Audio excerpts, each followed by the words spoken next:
Un Européen faisant l'objet de poursuites pénales dans un État membre dont il ne comprend pas la langue se trouve en difficulté. Que fait l'Union européenne pour garantir un procès équitable à ses ressortissants ?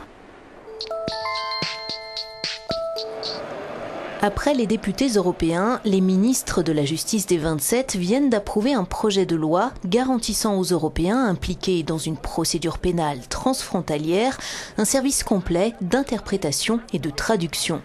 C'est la première mesure qui fixe des normes minimales communes concernant les droits de la défense dans les affaires pénales depuis l'entrée en vigueur du traité de Lisbonne. Viviane Reding, la commissaire européenne en charge du dossier, s'en félicite. Je suis heureuse d'annoncer la naissance du premier bébé du traité de Lisbonne, car le texte sur la traduction et l'interprétation dans les affaires pénales est la première directive qui a été adoptée selon les nouveaux pouvoirs confirmés par le traité de Lisbonne.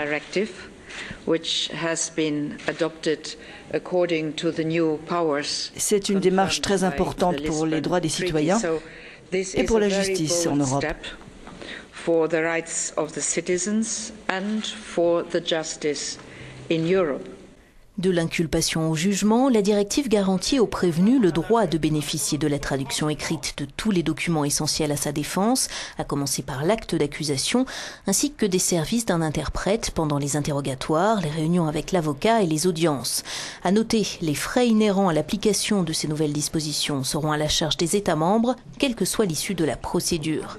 Les États membres ont à présent 3 ans au maximum pour transposer la directive dans leur droit national. 2 autres textes prévus pour 2011 sont à l'étude. Ils portent sur le droit de consulter un avocat et le droit de communiquer avec ses proches, son employeur et les autorités consulaires. Pour en savoir plus, Europe Direct, c'est un numéro vert, un site web et un bureau d'information près de chez vous.